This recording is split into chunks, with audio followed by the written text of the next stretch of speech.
ഒരു കാലത്ത് തിരുവനന്തപുരത്ത് നിന്നുള്ള ജലഗതാഗതത്തിന് നാടൊന്നാകെ ആശ്രയിച്ചിരുന്ന ഒന്നാണ് പാർവതി പുത്തനാർ. അതിൻ്റെ ഇന്നത്തെ അവസ്ഥ വളരെ വളരെ കഷ്ടമാണ്. നമ്മൾ പലപ്പോഴും ഈ കാര്യം സംസാരിച്ചിട്ടുണ്ട്. പാർവതി പുത്തനാറിൻ്റെ പുനരുജ്ജീവനത്തിനായി എണ്ണമറ്റ പദ്ധതികൾ നടപ്പിലാക്കിയിട്ടും അതൊന്നും പൂർണ്ണ ഫലപ്രാപ്തിയിൽ വരുന്നില്ല. തിരുവനന്തപുരത്ത് ഇടയാറിൽ ഇതേ നദിക്ക് കുറുകെ നിർമ്മിച്ച ഇരുമ്പ് പാലമാണ് ഇപ്പോൾ നാടിൻ്റെ ഒരു പേടിയായി മാറുന്നത്. പാലത്തിൻ്റെ തൂണുകൾ തുരുമ്പിച്ചതോടെ 350-ൽ പരം കുടുംബങ്ങളാണ് ഭീതിയോടെ കഴിയുന്നത്. ഒരു പാലം ശോചനീയ അവസ്ഥയിലായതോടെ വലിയ പ്രതിസന്ധിയിലാണ് ഒരു ജനത. ജീവൻ പണയം വെച്ചാണ് ഏതു നിമിഷവും തകർന്നു വീഴുമെന്ന നിലയിൽ നിൽക്കുന്ന ഈ ഇരുമ്പ് പാലത്തിലൂടെയുള്ള യാത്ര.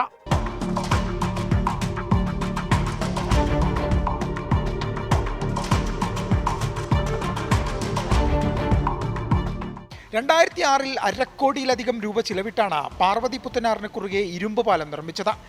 എന്നാൽ വർഷാവർഷം നടത്താറുള്ള അറ്റകുറ്റപ്പണികൾ നടക്കാതായതോടെ പാലത്തിന്റെ ഇരുമ്പ് തൂണുകളും നടപ്പാതയ്ക്കായി പാകിയിട്ടുള്ള ഷീറ്റുകളും തുരുമ്പിച്ച അവസ്ഥയിലാണ്. വാഹനങ്ങൾ കടന്നു പോകുമ്പോൾ ഇരുമ്പ് പാളി ഉയർന്ന് വാഹനങ്ങൾ മറിയുന്നത് നിത്യസംഭവമായി മാറി. ഏത് നിമിഷവും പാലം വീഴുമെന്ന ഭീതിയിലാണ് നാട്ടുകാർ. 2006 ഞങ്ങൾ അന്നത്തെ നഗരസഭയുമായിട്ട് ബന്ധപ്പെട്ടിട്ടാണ് ഈ ഒരു പാലം നടന്നത്. പക്ഷേ അതിനുശേഷം മെയിൻ്റനൻസ് ഏകദേശം 1-2 പ്രാവശ്യം മെയിൻ്റനൻസ് നടന്നത്. പക്ഷേ ഇപ്പോൾ ഡെയിലി ഇവിടെ ആൾക്കാർ വീണുകൊണ്ടിരിക്കുകയാണ്. വളരെ ബുദ്ധിമുട്ടാണ്. ഈ പാലത്ത് തൂണുകൾ തുരുപ്പിച്ചിട്ടുണ്ട്, ഇതിൻ്റെ ഷീറ്റെല്ലാം ദ്രവിച്ചു പോയിട്ടുണ്ട്, ഒരുപാട് ഇതെല്ലാം തേഞ്ഞ് കിടക്കുകയാണ്. ഫ്രണ്ട് ബ്രേക്ക് പിടിച്ച് വന്നു കഴിഞ്ഞാൽ പോക്കാണ്.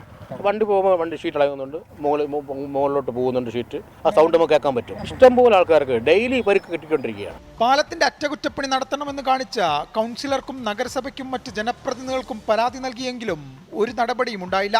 പലർക്കും പരാതിയുടെ കൂമ്പാരമാണ്. പക്ഷെ അവരിപ്പം ഏതോ പുതിയ പാലം പണിയാൻ പോകുന്നു എന്നൊക്കെ പറയുന്നത് നമുക്ക് യാതൊരു അറിവുമില്ല. ഈ തെരഞ്ഞെടുപ്പ് കാലത്തെങ്കിലും തങ്ങളുടെ പ്രശ്നങ്ങൾക്കൊരു പരിഹാരമുണ്ടാകുമെന്നായിരുന്നു ഈ ജനതയുടെ പ്രതീക്ഷ. പക്ഷേ ഒരു നടപടിയും ഉണ്ടായില്ല.